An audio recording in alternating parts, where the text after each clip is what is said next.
Ay nako mga mami, sino nakaka-relate dyan? Unang araw na naman ng pasukan.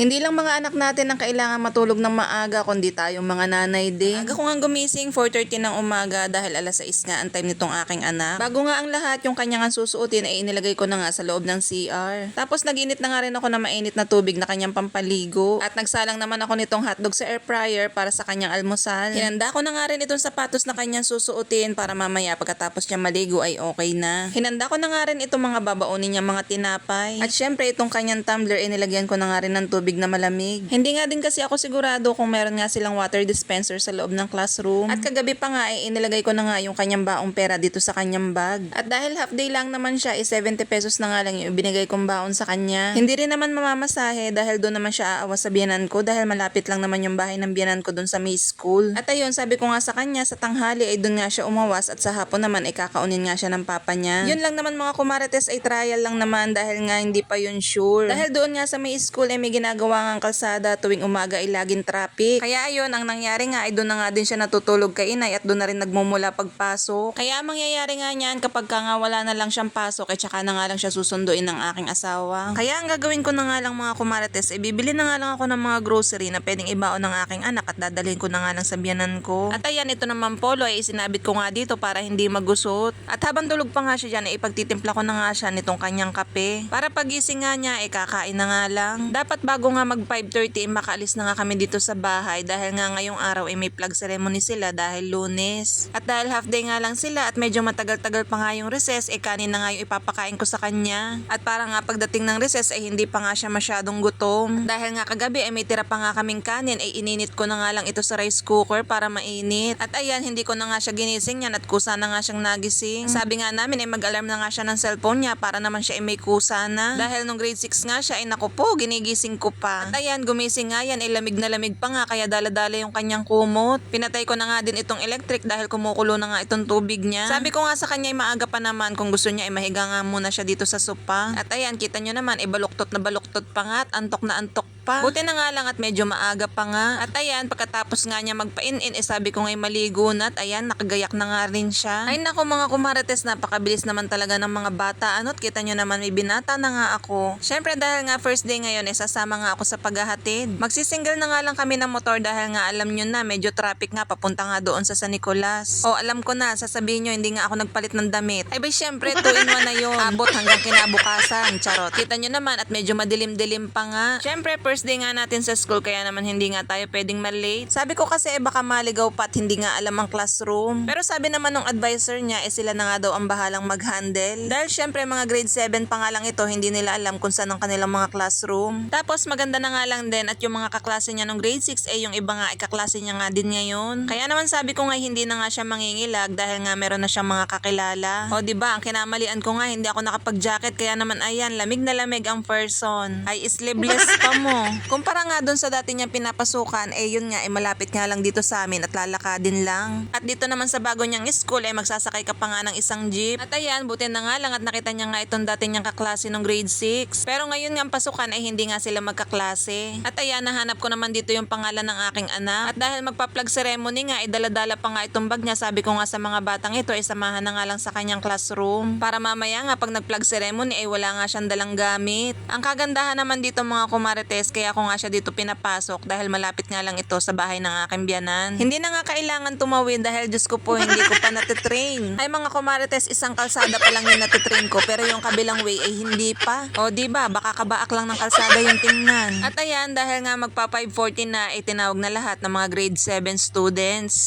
At yung mga teacher nga dito sa harap may mga daladalang ang papel at nakalagay nga dyan kung ano yung section nila. Tapos doon ka pupunta kung nasa saan yung section mo. At pagkatapos nga ng flag ceremony sasamahan na nga sila kung nasa saan ang kanilang mga room. Hindi na rin naman namin inantay na mag-flag ceremony at umalis na nga rin kami ng aking darling. Dahil ito nga antok na antok pa. At yun lang naman mga kumarites ang kaganapan natin ngayong first day of school. O siya, hanggang dito na lang muna. Thank you for watching. Bye!